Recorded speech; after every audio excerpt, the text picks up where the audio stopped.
기도하고 시작하겠습니다. 하나님 아버지 감사합니다. 오늘 하나님의 말씀을 사모하는 마음으로 이 자리에 나온 성도님들 마음의 문을 활짝 열어 주시옵시고 말씀이 그 안에 새겨질 때에 인생이 거듭나고 삶이 거듭나서 하나님 앞에서 더욱더 존귀한 인생으로 세워지는 역사가 있게 하여 주시옵소서. 처음부터 끝까지 주님께서 주관하여 주시옵시고 악한 영들 일절 틈타지 않고 그 말씀이 마음밭에 온전히 심어져서 30배, 60배, 100배도 결실맺게 주님 축복하여 주시옵소서. 살아계신 예수님의 이름으로 기도합니다. 아멘. 네, 반갑습니다. 네, 오늘 지난 성경 암송 혹시 신청하신 분이 있으실까요? 창세기 18장 19절 말씀인데요. 네, 권사님 한번 오셔서 나와주셔서 한번 암송해 주시면 감사하겠습니다.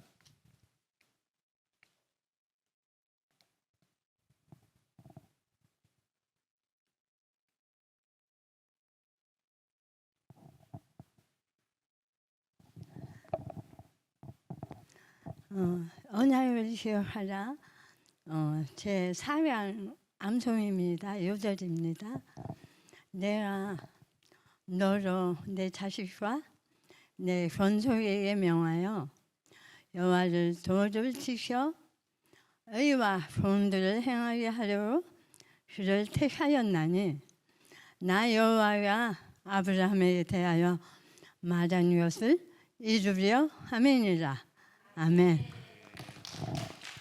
네, 권사님 애쓰셨습니다. 성경책 말씀 많이 읽으시고 더 네. 감사합니다. 네, 오늘은 창세기 20장부터 25장의 말씀을 우리가 한번 배워보려고 합니다. 제가 이 유인물에 길게 썼지만 그 많은 내용이니까 모든 것은 댁에 가셔서 읽어보시도록 하고 저는 여기서 핵심적인 내용만 짚어가면서 함께 한번 살펴보고자 합니다. 네, 먼저 우리가 창세기 20장의 말씀을 보겠습니다. 창세기 20장에 보면은 이 아브라함이 또 한 번 실수를 합니다.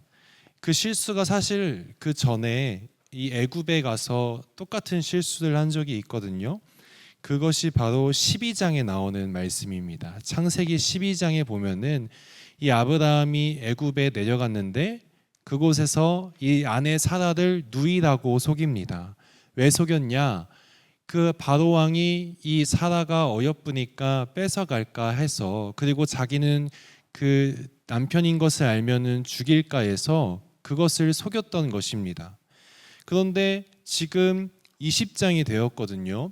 지금 12장부터 20장이 되기까지 정말 많은 장수가 지나갑니다. 여러분, 성경에서 한 장 한 장의 세월이 얼마나 깁니까? 그런데 지금 거의 8장에 이르는 시간에 아브라함의 믿음이 많이 성숙해졌을 것이고, 또 그가 환난 가운데서 여러 사건들을 겪으면서 인생이 그 신앙도 거듭났을 겁니다. 그런데 20장에서도 지금 아비멜렉 왕 앞에서 똑같은 실수를 하고 있는 겁니다. 여러분, 이것은 우리가 봤을 때 무엇을 기억해야 하냐면, 시간이 흐른다고 해서 신앙이 완전해지지 않는다는 겁니다. 여전히 우리의 신앙은 늘 흔들리고 또 내가 위기를 겪을 때마다 무너지는 것이 나의 신앙이라는 겁니다. 이 아브라함이 마므레 수풀에서 이제 보면은 18장에서 하나님을 만나잖아요. 그때 너에게 이삭을 주겠다, 내년 이맘때에 아들을 얻을 것이다 하셨는데, 그곳이 바로 아브라함에게는 정말 천국과 같은 마음의 안정을 얻는 곳이었어요. 이 마므레 수풀은 정말 아브라함에게 편한 곳이거든요. 그런데 지금 이 마므레 수풀에서 이 아비멜렉이 있는 그랄 땅으로 가게 된 이유는, 사실 이 전에 보면은 소돔과 고모라가 큰 심판을 당하죠. 하늘에서 유황불이 떨어지고 재난이 일어납니다. 그 여파 때문에 지금 그달 땅으로 옮겨가는 상황인 것이거든요. 그 그달 땅에서 아비멜렉을 만나게 되는데 그때 이제 모든 게 낯서니까 자기의 신앙이 연약한 모습이 드러나게 되는 겁니다. 그래서 똑같이 전에도 그랬듯이 우리의 습관은 계속 나오잖아요. 아비멜렉 앞에서도 이 사라를 자기 누이라고 속입니다. 그 똑같은 실수를 하는 것을 우리가 볼 수가 있죠.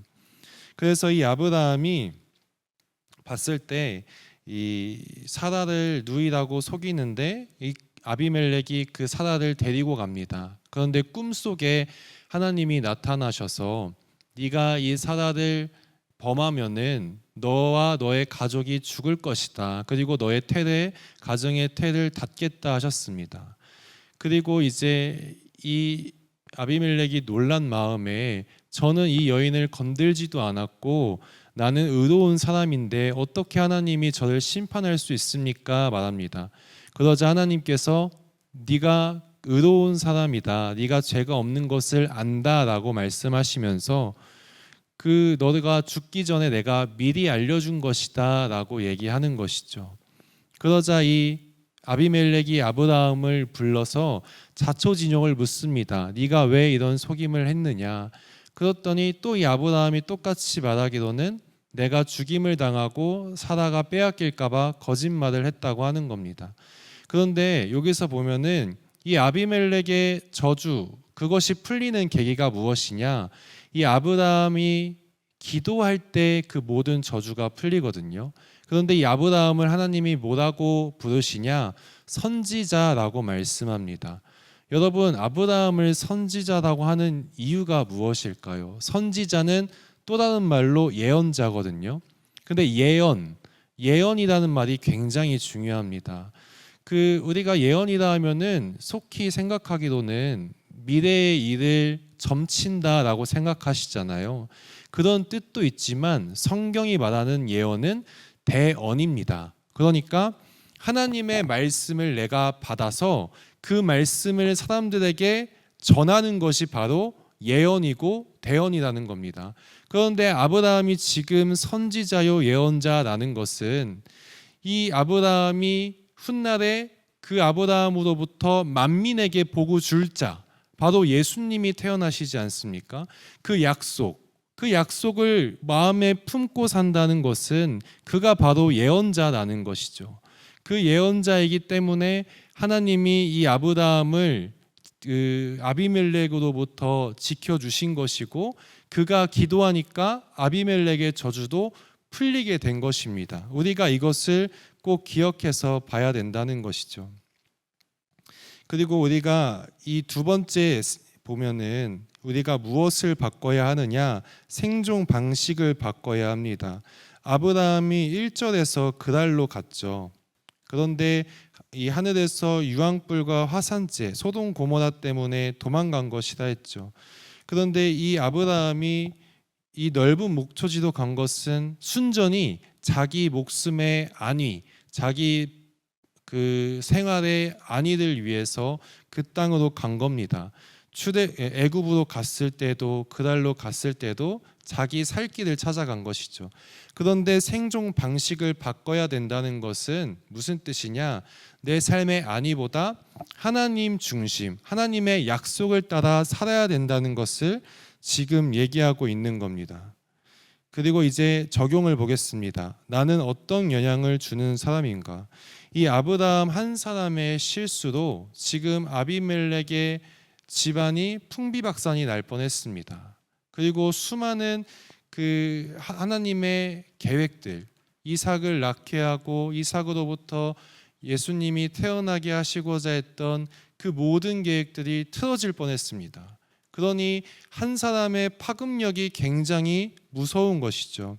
내 영향력이요, 내 성도에 있는 교회에 있는 교우들, 내 가정, 내 직장에도 파급 효과를 미친다는 것입니다. 또 반대로 내가 정말 축복의 통로로 잘 세워지면 나로 말미암아 주변 사람들이 복을 받을 수 있다는 것이죠. 그리고 창세기 21장을 보시면 이제 내용을 볼게요.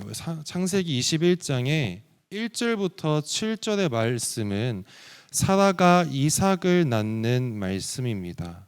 이 사라가 이삭을 낳는 말씀인데 아브라함과 사라가 노년에 이삭을 얻습니다. 근데 이 이삭은 하나님께서 전부터 예정하셨던 언약의 아들입니다. 반대로 일전에 낳았던 이스마엘은 언약의 아들이 아니고 그냥 세상적인 방법으로 낳은 아들입니다. 이 이삭이 태어난 지 8일 만에 할례를 받습니다. 이 할례가 유대교에서는 굉장히 중요한 의식이죠. 여러분 할례라는 건 많이 들어봤지만 할례 받는 이유에 대해서는 아마 모를 것 같아요. 할례가 신약 시대 오늘날로 얘기하면 무엇이 되냐면 세례가 되는 것입니다. 이 할례는 이 남자의 표피를 벗기고 잘라내는 것이죠. 그리고 그 사람이 그 표피를 잘라냄으로써 나는 죽은 자다, 하나님 앞에서 나는 죽은 사람이다 라고 얘기하는 겁니다. 그리고 나는 온전히 하나님의 소유가 되었습니다, 하나님의 뜻대로 살겠습니다 하는 것이 바로 할례입니다. 마찬가지로 세례도 그와 같은 의미죠. 우리가 물속에 들어가면은 나의 옛사람은 죽는 것입니다. 그리고 물 밖에 나오면 나는 십자가에 부활하신 예수님과 함께 새로운 사람으로 거듭나게 되는 것이죠. 그래서 이 유대인도 똑같은 이유로 할례를 받는 것입니다. 그리고 이제 사라가 이삭을 얻으면서 이렇게 말하죠. 하나님께서 나를 웃게 하셨다라고 하면서 하나님을 찬양하는 부분이 나옵니다. 여러분, 이 웃게 하셨다라는 게 사실은 굉장히 역설적인 의미입니다. 우리가 전에 보면은 그 18장에서 하나님이 아브라함과 이삭에게 찾아가셨을 때 하나님이 아브라함에게 이렇게 말씀하셨죠. 내가 내년 이맘때에 올 것인데 그때는 아들을 낳을 것이다. 그러니까 이 듣고 있던 그 사라가 어땠죠? 조동석기는 약간 후에 의심하는 말투로 지금 비웃고 있었던 것을 우리가 볼 수 있습니다. 근데 하나님께서 그 사라에게 뭐라고 얘기하시냐면 네가 왜 비웃느냐라고 얘기하시죠. 그랬더니 사라가 겁이 나가지고 제가 웃은 적이 없습니다라고 합니다. 그때 하나님께서 뭐라고 말씀하시냐? 네가 웃게 될 것이다. 현재형으로 지금 말하고 있던 것입니다. 왜 그러냐? 하나님은 벌써 보고 계셨던 것이죠. 네가 내년 이맘때에는 아들을 낳을 것이고 그 아들로 말미암아 오늘 말씀처럼 웃게 될 것을 보고 계셨던 겁니다. 그 의심의 비웃음이 응답과 확신의 웃음으로 바뀌게 되었다는 것이 바로 이 말씀인 겁니다. 그리고 이제 8절부터 21절의 말씀을 보면 하갈과 이스마엘이 내쫓기는 장면이 나옵니다. 여러분, 이삭이 젖을 떼는 날에 큰 잔치가 열렸다고 합니다. 젖을 떼는 날에 잔치를 벌이는 이유는 그 시대의 배경에 입각한 겁니다. 그 시대에 이 어린 아이들이 사망하는 일이 굉장히 비일비재했습니다. 보건이란 개념도 없었고 위생이란 개념도 없었고 의학도 없었기 때문에 많은 아이들이 태어나서 젖을 떼기 전에 죽는 것이 일상이었습니다. 그런데 이 이삭은 하나님의 은혜로 말미암아 이때까지 잘 젖을 뗄 때까지 성장했다는 것이거든요. 그것에 감사하는 마음으로 지금 잔치를 벌이고 있는 겁니다. 그런데 이 잔칫날의 주인공이 이삭이잖아요. 그런데 이스마엘이 이 이삭을 괴롭히고 놀리는 것이 나옵니다. 이 둘의 나이 차는 거의 12살 차이거든요. 이 나이 많은 이스마엘이 이삭을 놀리는 이유가 뭐냐? 사실 전에 말씀해 보면은 하갈이 아이를 임신했을 때 아이가 없는 사라를 아주 업신 여겼습니다. 그러니 그 가정 안에서 이 하갈이 이스마엘과 있을 때 사라와 그 가족들을 아들을 또 비웃는 게 당연지사 아니겠습니까? 그러니 이스마엘도 지금 이 이삭을 조롱하고 놀리고 있는 것입니다. 그 일로 이것을 누가 보느냐? 사라가 보게 되거든요. 그 어미의 마음이 얼마나 원통하겠습니까?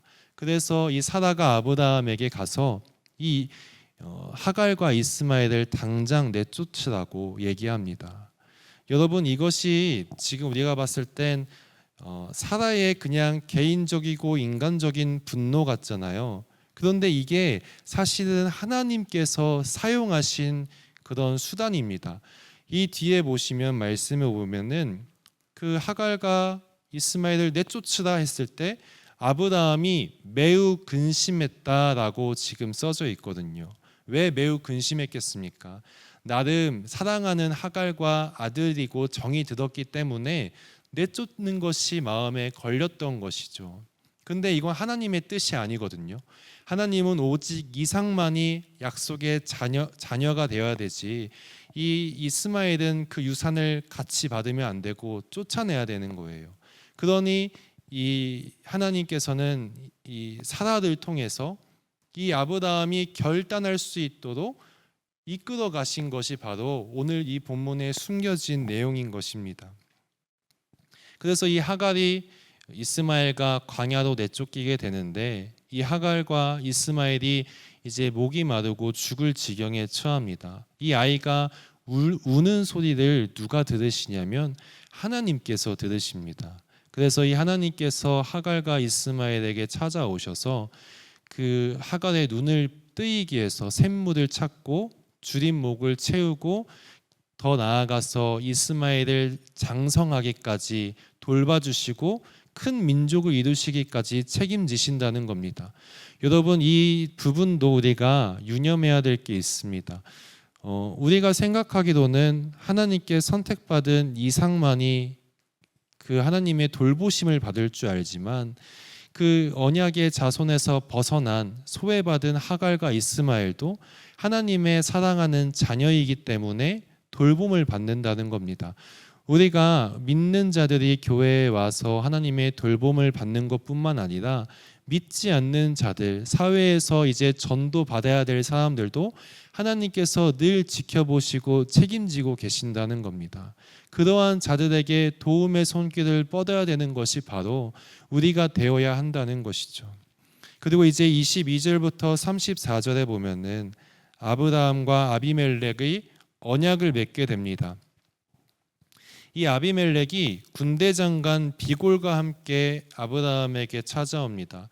혼자 찾아오지 않고 군대 장관과 함께 찾아온 것은 나름 이 아브라함 앞에서 강한 자의 모습을 보여주고 싶었던 것이죠.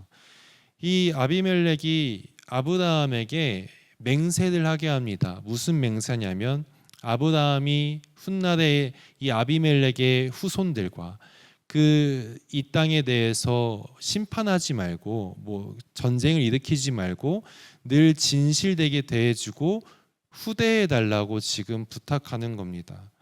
여러분, 이게 사실 굉장히 고무적입니다. 전에 이 아브라함이 아비멜렉을 속일 때만 해도 갑과 을의 관계였거든요.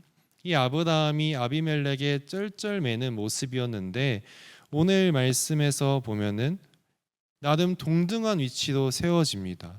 이것이 바로 이 아브라함이 하나님의 은혜로 그 세력이 커지고 아비멜렉이 두려워할 만큼 성장했다는 것을 얘기하는 겁니다.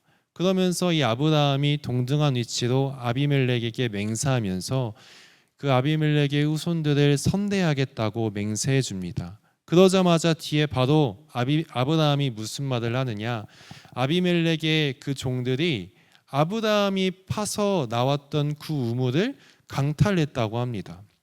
이것이 이 일로 아비멜렉을 질책하는데, 아비멜렉은 자기는 그런 일을 몰랐다라고 얘기합니다. 그래서 그 둘 사이에 언약을 맺는데, 이 샘물은 오직 그 아브라함의 소유다라는 것을 증거로 삼습니다. 그리고 그 우물가 지역을 브엘세바라 지명하게 됩니다. 그리고 브엘세바에 무엇을 심느냐, 에셀나무를 심거든요. 이 에셀나무의 특징이 굉장히 잎이 많고 사막과 같은 광야에서도 잘 자라는 나무입니다. 그래서 이 에셀나무의 특징은 광야 가운데 그늘을 형성하는 나무거든요.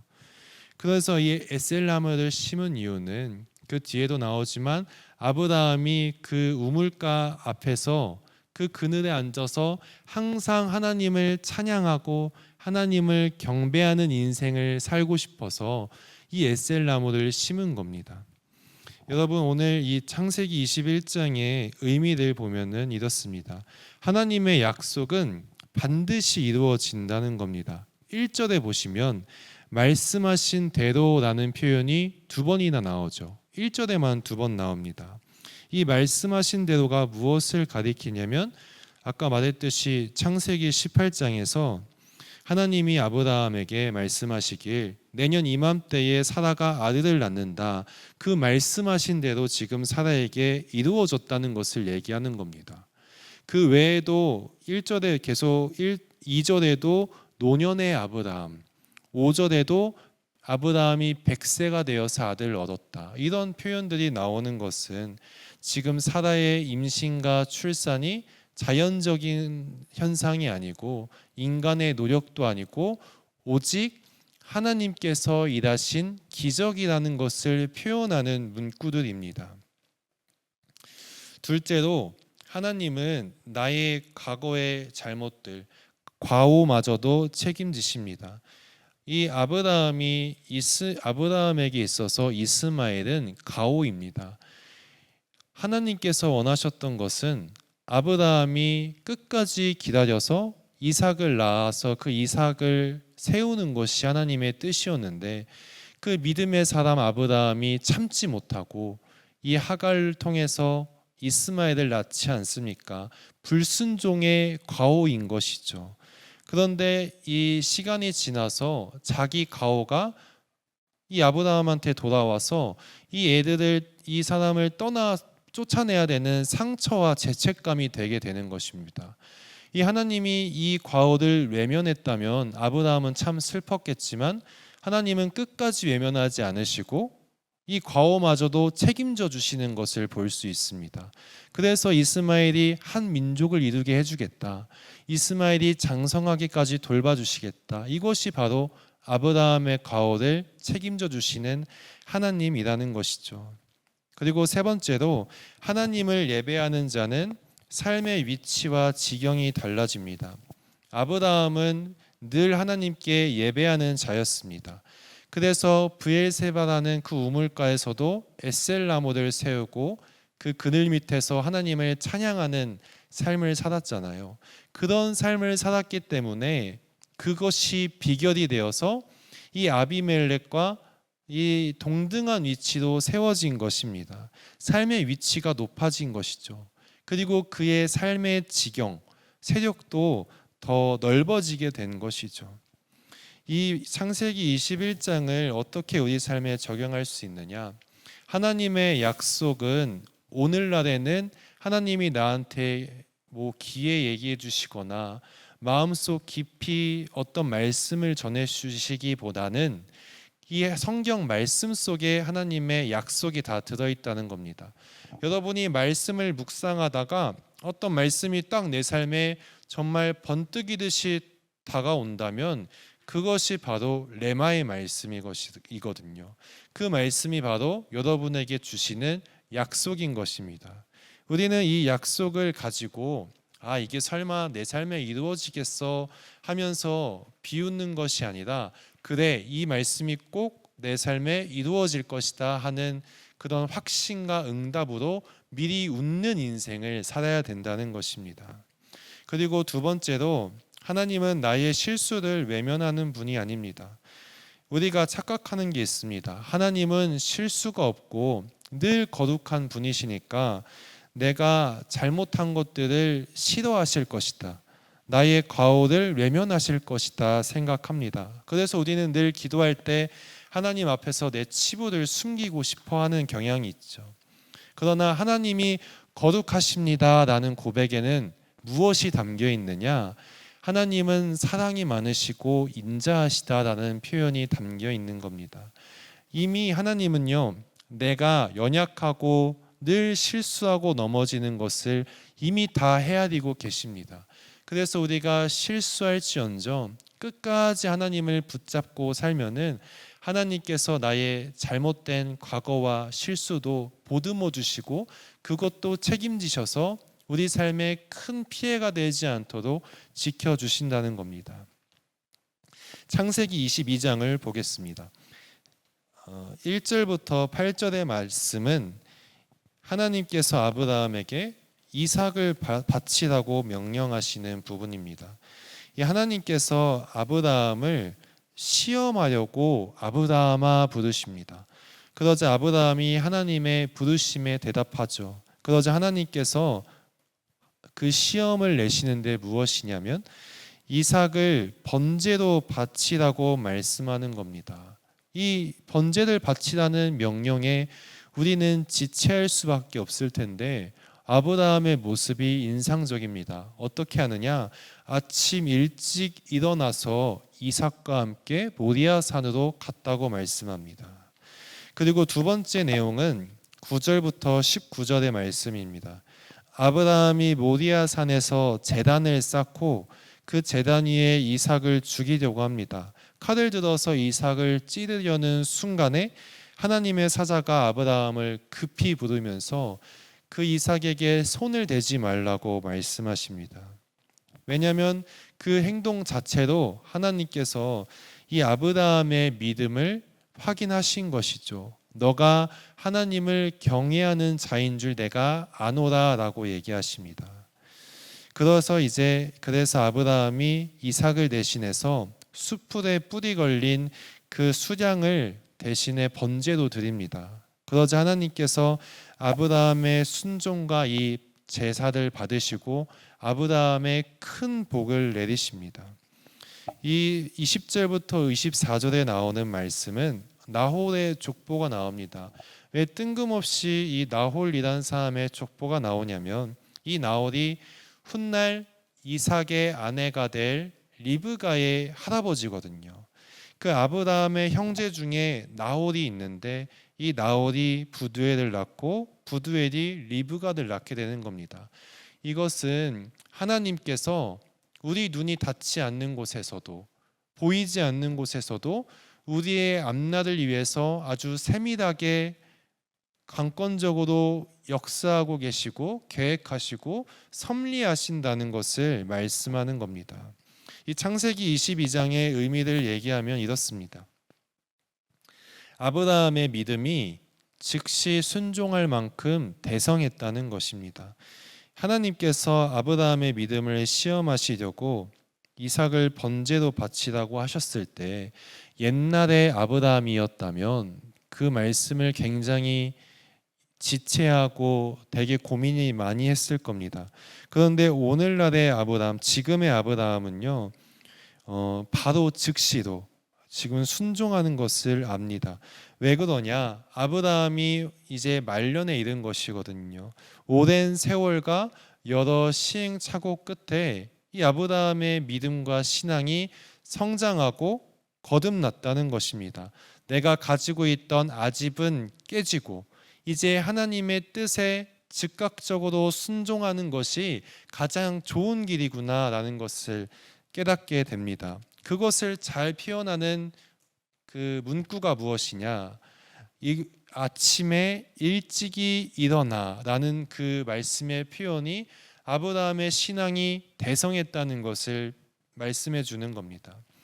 두 번째로는 하나님은 온전히 순종하는 자에게 복을 주십니다.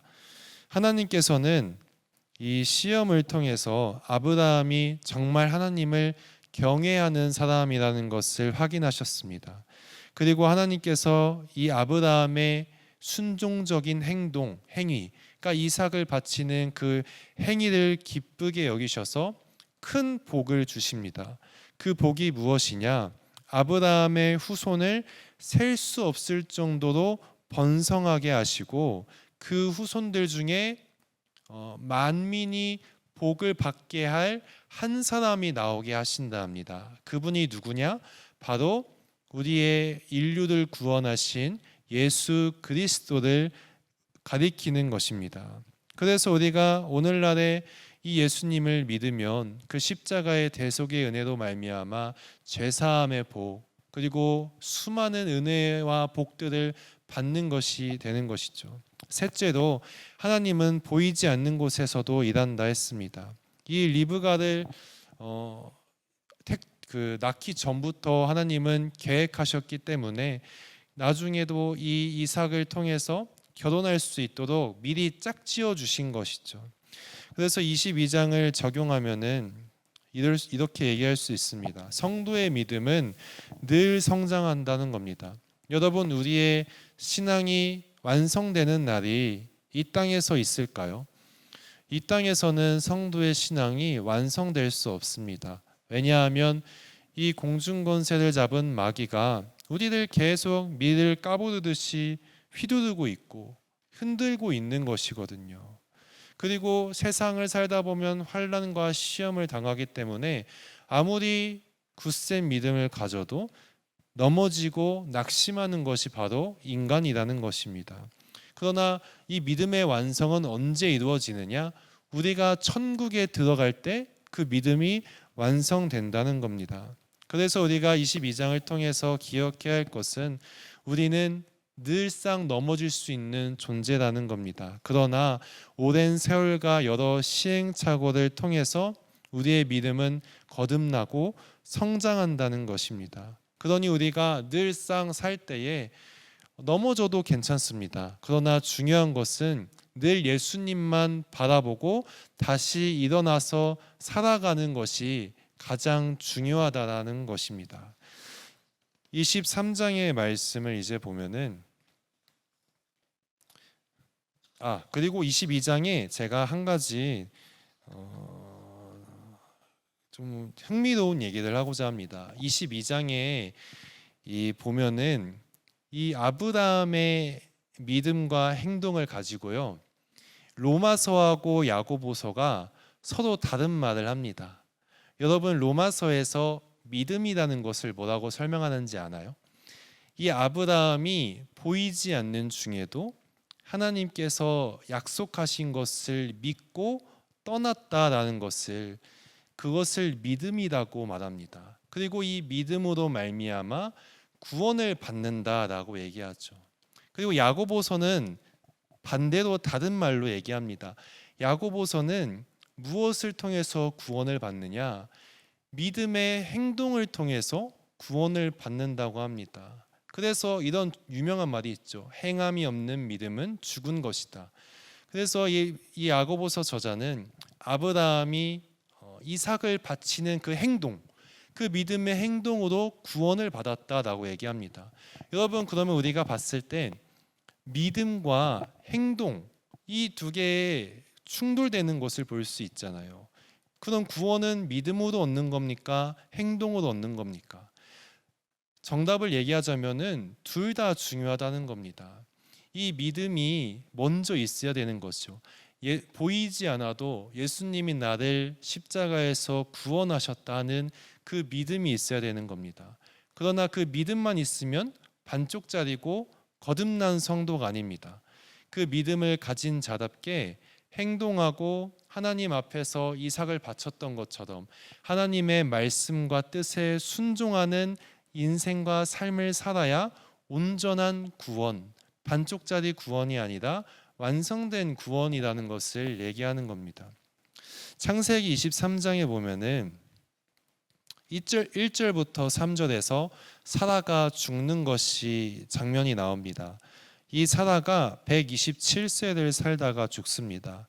이 아브라함이 사라의 죽음으로 슬퍼하고 애통했지만 얼마 안 있어서 금세 일어나서 사라의 그 매장지를 구하러 떠납니다. 그리고 이 해쪽 속에게 가서 사라를 매장할 만한 그 장소를 구하게 되죠. 그리고 두 번째 단락은 4절부터 20절입니다. 아브라함이 핵 족속에게 값을 치르고 매장지를 얻습니다. 이 아브라함이 매장지를 달라고 찾고 있으니까 이 핵 족속이 아브라함을 존경하는 어른으로 대하는 것을 우리가 봅니다. 그러면서 당신이 원하신다면 거저 줄 테니까 받아 가십시오라고 그 중에 한 명 에브론이라는 사람이 얘기합니다. 그러나 우리 같으면은 그 거저 주는 것을 존경심이 담긴 것이니까 그냥 받을 만도 한데 아브라함은 절대 그러지 않고 제값을 치르고 그 땅을 그 굴을 삽니다. 그리고 거기에 사다를 장사하게 되는 것이죠. 이 23장의 의미가 무엇인가요? 첫째로는 이별의 아픔은 천국 소망으로 극복된다는 것입니다. 이 사다가 127세를 살았다는 그 숫자에 우리가 주목해야 합니다. 이 성경에서 죽을 때 그 여자 중에서, 성경에 나오는 여자 중에서 죽을 때의 나이가 언급되는 사람은 사라가 유일합니다. 근데 이 사라의 나이가 127세에 죽었다는 것을 유대교의 랍비들, 선생님들이 잘 즐겨보는 그 구약성서의 주석서들이 있거든요. 미드라시라는 것에 보면은 이 127세의 의미가 있다는 겁니다. 이 100이라는 숫자는 많음을 뜻한대요. 그리고 20은 아름다움을 뜻하는 숫자랍니다. 그리고 7은 완전수 또는 흠없다, 완전하다라는 걸 뜻합니다. 그래서 127세의 그 세월을 살았다는 것은 이 사라의 인생이 정말 흠없이 아름다운 여인이었다라는 것을 지금 가리키는 것입니다. 어떻게 아름다웠냐? 비록 사라도 많이 실수하고 넘어진 사람이었습니다. 때로는 너무 매정했죠. 그러나 끝까지 하나님을 붙잡고 포기하지 않는 사람이었기 때문에 아름다웠다는 의미입니다. 또 다른 의미로는 아브라함 곁에서 늘 자기 자리를 지키면서 믿음의 여정의 동반자가 되어줬기 때문에 흠없이 아름다운 여인이었다는 겁니다. 이처럼 평생 아름답게 산 이 사라가 죽으니까 아브라함이 슬퍼하며 애통해합니다. 그러나 3절에 보면은 이 아브라함이 금세 일어나는 것을 볼 수 있습니다. 이 아브라함이 낙심과 절망에 빠져 있지 않고 금세 일어났다는 것은 믿음으로 회복했다는 겁니다. 무슨 믿음이 있는 것이죠? 천국에서 다시 만날 것이라는 소망이 있었기 때문에 금세 일어나서 자기의 일을 해나간 것입니다. 그리고 두 번째 의미는 우리가 자기 소유를 확실하게 해야 한다는 겁니다. 이 이스라엘의 그 고대 근동 지방은 이 사람이 죽을 때 우리나라처럼 땅에 묻는 것이 아니라 동굴에 이제 사람을 넣어서 막는 것이 풍습입니다. 그런데 이 아브라함이 이 매장할 곳을 에브론에게 거저받지 않죠. 반드시 제값을 치르고 받았습니다. 이것이 왜 그런가 하냐? 그것이 나중에 이 에브론이 아브라함과 그 후손에게 와서 이 땅은 우리의 것이다, 돌려달라 하는 소유권을 두고 분쟁할 수 있다는 것입니다. 우리는 여기서 기억해야 하는 게 자기 소유는 타협하지 말고 확실하게 우리가 챙겨야 한다는 겁니다. 구원의 문제도 마찬가지입니다. 우리가 이 하나님께 받은 구원을 어떤 일이 있어도 세상과 타협하지 말고 무조건 그 구원을 내가 챙기고 확신을 가지고 갖고 있어야 된다는 겁니다. 세상과 어떠한 거래와 타협도 있어서는 안 된다는 것이죠. 세상에게 빚지면은 안 된다는 것입니다.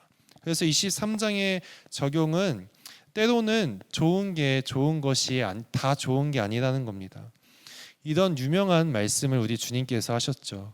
성도는 뱀처럼 지혜롭고 비둘기처럼 순결해야 한다. 이 누가복음 16장에 보면은 제가 좋아하는 비유 중에 하나인데 불의한 청지기의 비유가 나옵니다. 이 어떤 주인에게 청지기가 있었는데 이 청지기가 나름 주인의 신뢰를 받아서 주인의 재산을 관리하는 종이었습니다. 근데 이 종이 자기 직임을 게을르게 행동해 가지고 그 흥청망청 주인의 재산을 썼습니다. 그러자 이 주인이 종에게 어느 시일까지 네가 정리해서 나가라, 일종의 해고 통보를 하거든요. 그러자 이 종이 무슨 생각을 하느냐, 내가 이제 늙어서 힘도 없고 어떤 능력도 없어서 앞날을 내가 책임질 수가 없는 상황이다 하면서 한 가지 지혜와 깨를 냅니다. 그게 무엇이냐면 주인에게 빚진 자들을 불러와서 그 수를 바꾸는 것이죠. 사실 어찌 보면 죄거든요. 옳지 않은 세상적인 일이에요. 그런데 이런 모습을 보고 참 신기한 것은 주인이 그 종을 칭찬한다는 겁니다. 네가 네 앞날을 위해서 지혜롭게 대처하고 처세했다라고 합니다. 그러면서 예수님도 뭐라고 하냐면 마치 하나님의 자녀도 이 세상 자녀들의 지혜로움을 익혀야 되고 잘 알아야 된다는 식으로 평가하시는 것을 볼 수 있습니다. 여러분, 아브라함도 이 불의한 청지기처럼 이 자기 미래를 내다보면서 지혜롭게 대처한 겁니다. 이 세상의 원리와 사람들의 그 약은 수를 이해하지 못하면은 그냥 우리가 그들에게 끌려가고 좋은 게 좋은 거라고 받으면은 나중에 우리의 어떤 덫이 될지도 모르는 것입니다.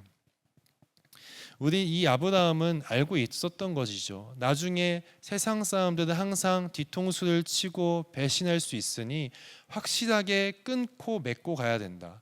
우리도 역시 이 땅을 살 적에 그저 선하고 좋고 착하게만 사는 것이 아니라 이 불의한 청지기처럼 세상 지혜와 처세에 대해서도 잘 이해하고 있어야 됩니다. 그래야만 우리가 하나님께 받은 이 신앙과 구원을 안전하게 평안토록 지킬 수 있는 그런 모습이 될 수 있다는 것을 지금 얘기하는 것입니다. 그리고 창세기 24장의 말씀으로 넘어갑니다. 24장의 말씀을 단락으로 살펴보면 1절부터 9절은 아브라함의 종이 아브라함에게 맹세하는 장면입니다. 이 24장이 굉장히 긴 내용인데 아주 짧게 얘기하자면 그 아브라함이 나이가 많아지니까 그 아들 이삭의 아내를 구할 때가 되었습니다. 근데 이 신뢰하는 종이 있거든요. 아브라함의 재산을 맡는 종인데 그 종을 이제 보내서 그 신부감을 찾게 합니다. 그런데 우리가 여기서 봐야 될 게 그 신부감을 가나안 땅에서 절대 찾지 말라고 합니다. 그 이유가 무엇이냐면 가나안 땅은 우상 숭배가 당연시되는 장소였거든요. 근데 그 땅에서 자란 여인이라면 이 이삭과 결혼하면은 그 여인만 오는 것이 아니다. 이방의 우상과 그 우상에 속한 문화들이 다 엮여서 오게 되는 겁니다. 그러면 어떻게 되죠? 하나님을 향한 그 순수한 신앙이 변질되고 그 신앙이 잃어버리게 될 수 있다는 것입니다. 그래서 종에게 부탁하기를 자기 고향으로 가서 자기 민족 중에 족속 중에 그 신부감을 찾으라고 하는 겁니다. 나름 우리와 배경이 잘 맞는 하나님을 경외할 수 있을 만한 사람을 신부감으로 들여오기를 바라는 것이죠. 그리고 두 번째 단락은 10절부터 60절까지의 말씀입니다. 아브라함의 종이 이삭의 아내를 찾으러 떠나고 결국에는 발견하게 되는 과정입니다. 이 종이 아브라함의 고향에 도착하자마자 우물가로 갑니다. 우물가로 간 이유는 그 여인들이 물을 뜨러오는 그런 여인이 많이 모이는 장소였기 때문이죠. 그런데 이 종이 오자마자 가장 먼저 한 행동이 무엇인지 압니까? 그 무엇보다도 하나님께 기도부터 했습니다. 근데 그 기도의 내용을 보니까 자기의 주관대로 자기가 보기에 이 정도면 이삭의 훌륭한 신부감이겠다 하는 기준대로 이상향대로 기도하는 것이 아니라 순전히 하나님께 다 맡기는 기도를 합니다. 하나님께서 선택하신 그 신부감이라면은 제가 물을 달라고 할 때 낙타에게도 제가 물을 줄까요? 라는 대답을 듣게 해주십시오 라고 다 하나님께 맡기는 기도를 하는 것이죠. 그 이후에도 이 종의 모습들을 보면은 자기 멋대로 하는 것이 없고 고집대로 하는 것이 없고 전부 다 하나님께 맡기고 그 하나님의 인도하심대로 지금 신부를 찾아가게 되는 것을 우리가 볼 수 있습니다. 그래서 마침내 리브가를 만나게 되고 리브가가 알고 보니까 그 아브라함과 형제 집안이었다는 것을 알게 되면서 하나님께 경배하고 찬양하게 됩니다. 그리고 그 리브가의 집에 가서 그 당시의 문화에 당연시되는 것은 뭐냐면 그 신부들 데리고 오려고 하면은 꼭 그 신부 집에 가서 그 혼수를 주고 그 신부들 데려와야 됐습니다. 그래서 이 종이 그 리브가의 집에 가서 그 리브가를 위한 혼수를 주고 이삭을 만나러 떠나게 되는 것이죠. 그리고 마지막에 결국에는 이삭이 묵상하러 밖에 있을 적에 그 리브가를 만나게 되고 그 리브가 덕분에 어머니 사라를 잃었던 그 슬픔과 아픔을 위로받게 되는 것이 나옵니다. 24장의 의미를 얘기하면은 이렇습니다. 첫째로는 선택의 갈림길에서 하나님만이 기준이 되어야 한다는 겁니다. 이 아브라함이 이삭의 아내를 찾을 적에 가나안 땅에서 찾지 않고 자기 족속에서 찾은 이유는 아까 얘기했듯이 우상 숭배의 영향이 있을 수 있었기 때문이죠. 이 아브라함은 우리 집안은 늘 하나님만 섬기는 집안이 되길 원했습니다. 그래서 이삭의 아내의 그 조건도 하나님이 기준이 된 것이죠. 그리고 이 아브라함이 보낸 종도 이 아브라함의 고향 땅에 도착하자마자 하나님께 먼저 하나님의 뜻대로 되기를 기도하는 것 역시 이 모든 것이 다 하나님의 기준이 되는 겁니다. 이처럼 우리가 마음에 소원하는 것이 있다면은 우리의 아집과 고집을 먼저 내려놓는 것이 필요합니다. 하나님께서는 내가 생각하는 것보다 더 선하고 원대한 계획이 있습니다. 그 계획을 이루고 싶으셔도 항상 내 고집과 아집이 장애물이 되는 것이죠. 그래서 그것을 치울 때 비로소 하나님의 역사가 막힘없이 이뤄지게 되는 겁니다. 두 번째로는 하나님께 온전히 맡기면 하나님께서 인도하신다는 겁니다. 아브라함의 종이 주인의 고향에 도착하자마자 먼저 한 행동이 뭐라고 했죠? 기도라고 했습니다. 이 기도는 내 뜻대로 되기를 바라는 기도가 아니라 겟세마네에서 하신 예수님의 기도처럼 모든 것이 다 하나님의 뜻대로 되기를 바라는 기도였다는 것을 우리가 기억해야 합니다. 창세기 24장을 우리 삶에 적용하면은 인생의 중심이 하나님이 되어야 한다는 겁니다. 우리 인생은 항상 선택의 연속입니다. 우리는 늘 갈림길에 서서 작은 것부터 큰 것까지 선택해야 됩니다. 그 선택에 따라서 내 삶이 좌지우지되는 것이죠. 그런데 문제는요, 인간의 본성은 악하다는 겁니다. 우리 안에 죄성이 있기 때문에 우리가 아무리 좋은 생각으로 계획하고 꿈을 꿔도 그 결과는 정말 슬프고 절망적인 일로 죄책감이나 후회가 된다는 것이죠. 그러니 우리는 늘 내 뜻이 아니라 하나님의 뜻, 하나님의 말씀대로 살아가야 되는 겁니다. 이게 우리가 봤을 때 내 뜻대로 하는 게 지름길이고 하나님의 말씀대로 사는 게 인생을 돌아가는 것 같지만 성도에게 중요한 것은 그 속도가 중요한 게 아니라 방향이 중요하다는 겁니다. 속도의 문제가 아니라 방향의 문제라는 것이죠. 그래서 우리는 늘 더디고 느릴지라도 내 인생이 하나님의 뜻대로 되어야 한다고 기도해야 합니다. 그때 비로소 하나님이 꿈꾸신 그 모든 계획이 이뤄지게 되는 것입니다. 마지막으로 25장을 보겠습니다. 25장에 1절부터 11절의 말씀을 보면 아브라함의 말년이 나옵니다. 아브라함의 말년에 후처를 맞이하고 또 여러 아들을 낳게 됩니다. 그러나 믿음의 계보는 오직 이삭이 있게 됩니다. 물론 다른 아들들에게도 유산을 물려주지만 한 가지 조치를 취하는 것은 이 아들들이 이삭과 함께 살지 못하도록 합니다. 가나안 땅에 약속의 땅에 있어야 할 아들은 오직 이삭이 되어야 하기 때문이죠. 그래서 다른 아들들은 동쪽으로 보내서 흩어져 살게 합니다. 그리고 이제 아브라함이 175세가 되어 죽게 되었고 사라가 묻혔던 그 막벨라 굴에 함께 묻히게 됩니다. 그리고 하나님께서는 아브라함에게 주셨던 복을 이제 이삭에게 동일한 복을 내려주기 시작합니다. 두 번째는 12절부터 18절의 말씀입니다.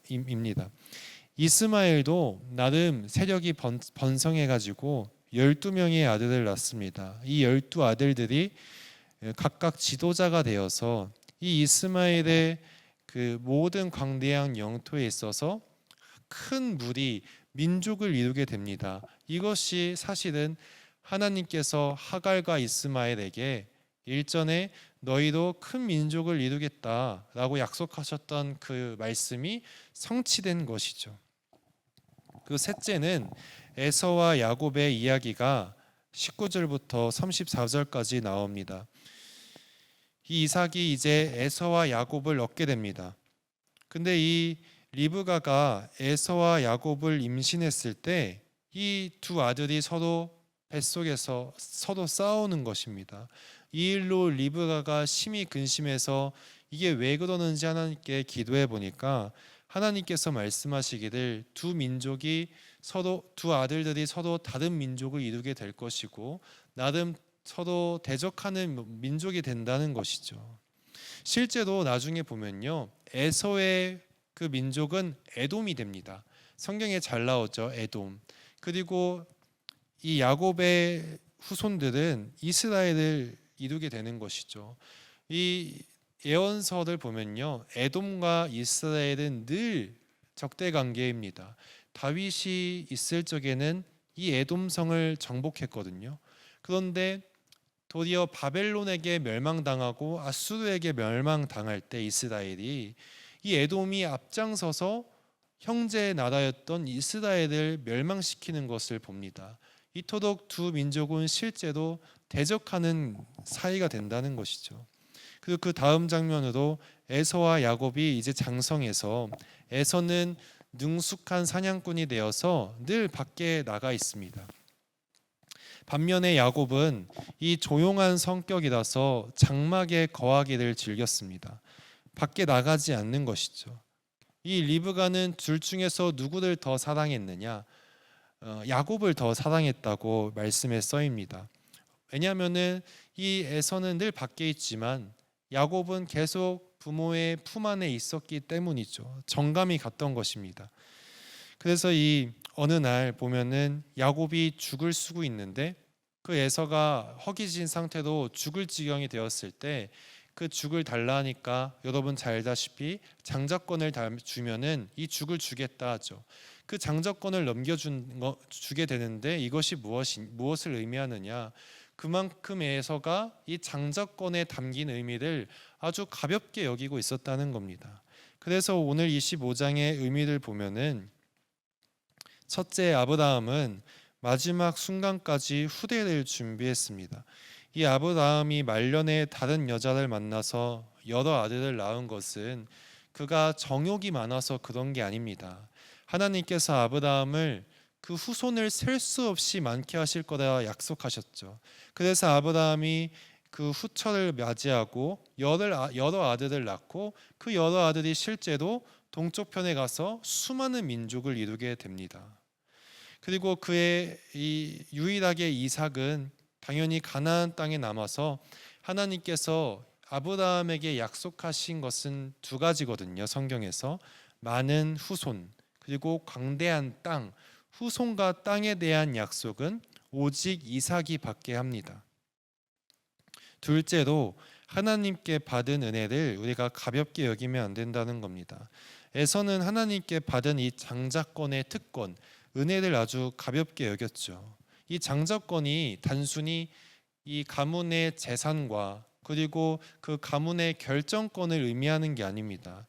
하나님께서 아브라함에게 주신 그 대단한 복, 너의 씨 중에서 예수님이 나실 거다는 그 영광스러운 복이 장자권에 담겨 있는 것이거든요. 그런데 이 에서는 그 의미를 몰랐던 겁니다. 반면에 야곱은 그 장자권에 담긴 의미를 잘 알았기 때문에 그 장자권에 대한 그 갈급함이 있었던 것이고 소중함이 있었던 겁니다. 그래서 그 장자권을 결국 얻고 지켜낼 수 있었던 것이죠. 우리가 25장 말씀을 적용해 보자면 이렇게 얘기할 수 있습니다. 은혜를 온전히 우리가 누리고 그 은혜를 정말 즐거이 경험하고자 한다면 그 안에 담긴 의미를 우리가 제대로 알아야 합니다. 하나님께서 주신 은혜와 복이 있습니다. 그런데 이 은혜와 복이 내 삶의 정령 큰 능력으로 드러나길 원한다면 나의 영과 혼과 육이 그 은혜에 담긴 의미를 정말 온전히 잘 이해하고 그 의미를 알아야 된다는 겁니다. 그래서 우리가 말씀을 묵상하고 거기에 전념해야 된다는 것이죠. 말씀을 많이 읽으면 많이 알수록 그 은혜가 담긴 의미가 무엇인지 우리가 알게 되는 겁니다. 그래서 우리가 앞으로 또 살아갈 때에 하나님의 은혜를 갑절로 누리길 원한다. 그러면은 그 안에 담긴 의미를 우리가 말씀을 통해서 잘 알아야 된다는 것입니다. 오늘 말씀은 여기까지입니다. 창세기 20장부터 25장의 말씀을 정말 긴 내용인데 우리가 여기서 가장 기억해야 될 것은 아브라함이 아무리 실수하고 넘어졌어도 하나님은 그 아브라함을 포기하거나 다른 사람을 찾는 것이 아니라 한번 선택했으면 끝까지 후회하지 않고 책임지신다는 겁니다. 아브라함이 실수해서 계획이 틀어질 위기에도 하나님은 그것을 다시 바로잡아가는 것이 바로 하나님이 우리에게 향하시는 바로 뜻이고 우리의 하나님의 모습이라는 것입니다. 그러한 것을 늘 기억하면서 살아가시는 우리 신길교회 성도님들 되시길 축복합니다. 다음 요절은 창세기 22장 14절의 말씀입니다. 아주 유명한 말씀이니까요. 잘 숙지하셔서 또 신청해 주시면 감사하겠습니다. 22장 14절이요. 22장 14절 여호와 이레에 대한 말씀이죠.